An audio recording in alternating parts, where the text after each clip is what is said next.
Welcome to today's brief. I'm Aaron from Subbrief. Today we're going to focus on Japan. China's PLAN is operating just south of the main island with their flagship Ganji, an amphibious assault ship, escorted by Liu Yang 3 destroyer Bao Tao and Zhang Kai 2 frigate Anyang. Accompanying them is a fleet oiler, You Need Few. They're transiting the Osami Strait right now, which is just south of the mainland, and the strait is only 20 miles wide approximately. So no matter where they transit that strait, they're going to be violating the territorial limits of Japan's waters. Accompanying them, but already on the Philippine side of the strait, is a surveillance ship, Yu Hangjing, who's just loitering out there with all of its antennas out, listening and monitoring Japan's response to this violation of their territorial waters.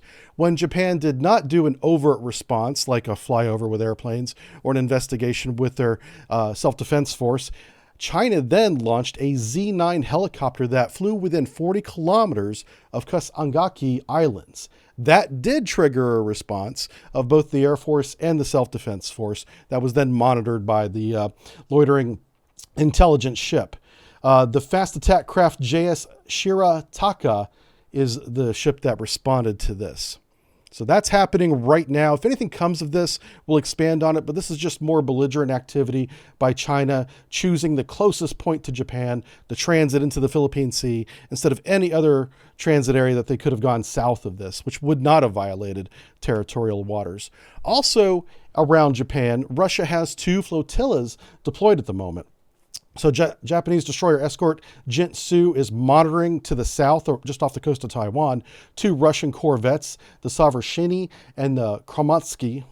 North of Japan is Russian carrier Varyag, which is a Slava-class cruiser, one of the 2 remaining, and destroyer Marshal Shapashinikov. They're transiting back to Vladivostok after their long deployment in the South Pacific. There's really nothing egregious about that. They're simply returning to port, and Russian corvettes operating near the vicinity of Taiwan is not suspicious because they're in international waters. However, Japan is monitoring that fleet down up to the north with a fast attack craft called Wakataka. Just keeping an eye on them to make sure the Russian ships continue through all the way to their home port of Vladivostok. All right, let's get to the main story today. This one's very concerning. I'm going to bring this to your attention.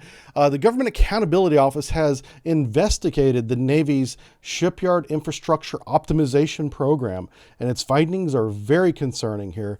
The Navy had been working on making this proposal and budget all the way from 2018, and they said that they will not be able to get a cost-effective or a realistic estimate all the way until 2025. And this is what triggered, one of the things that triggered this investigation. So the Portsmouth Naval Shipyard estimate began at $423 million for a new dry dock, and just 3 years later, in 2021, the cost had increased to $2.2 billion.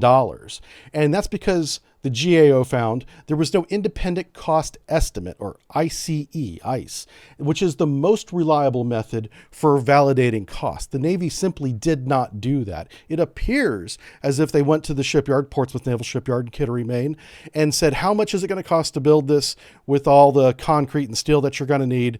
And they came back with these numbers that have increased over time. But look at how much it's increased in just the last year from 2020 to 2021.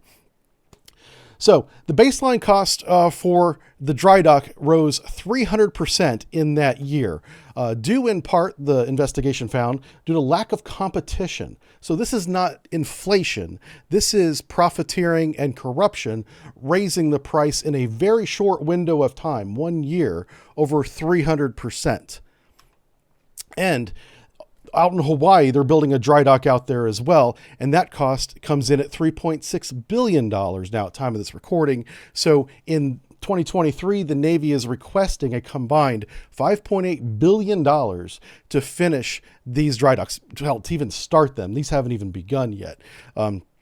Building out there. So we're at $5.8 billion, and that's not all. $5.8 billion is just the beginning, because these do not cover the cost of dry docks, facilities, other dry docks, facilities, and equipment that will also be included in the final 2025 estimate.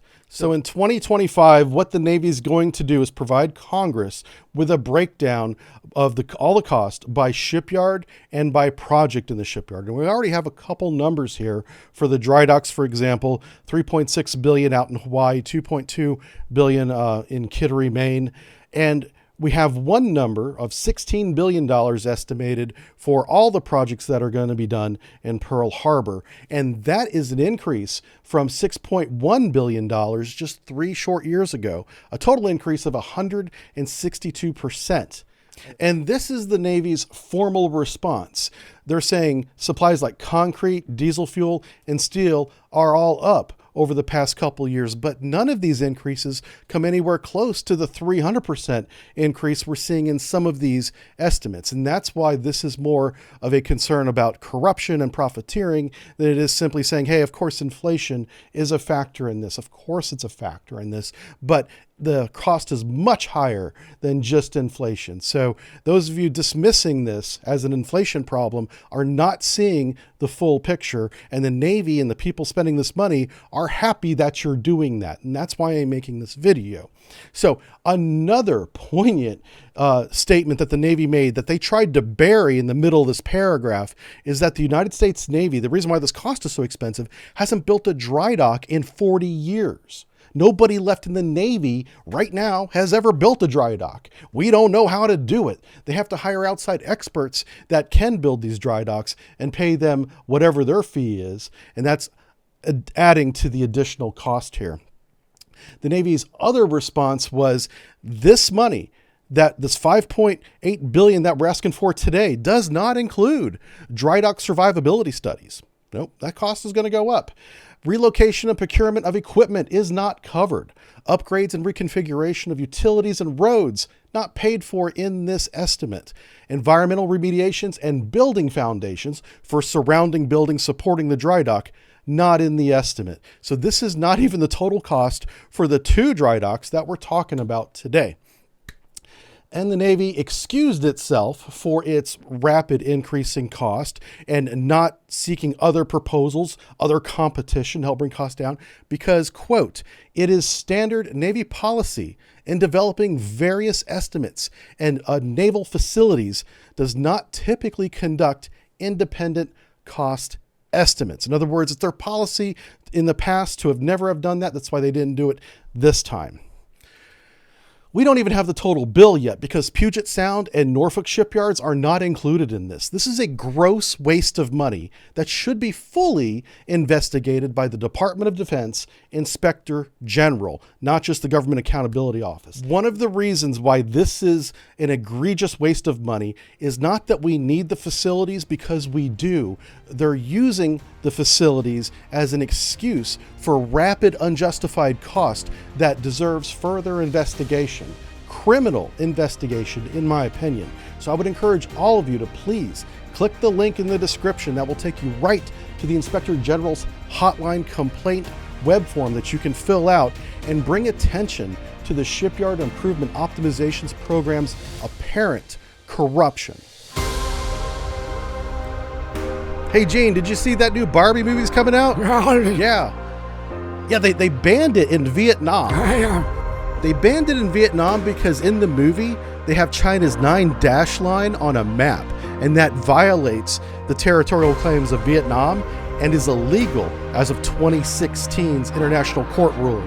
But they put it in the movie anyway. Yeah, they got to sell them Chinese theater tickets, don't they? Yeah, what a world we live in.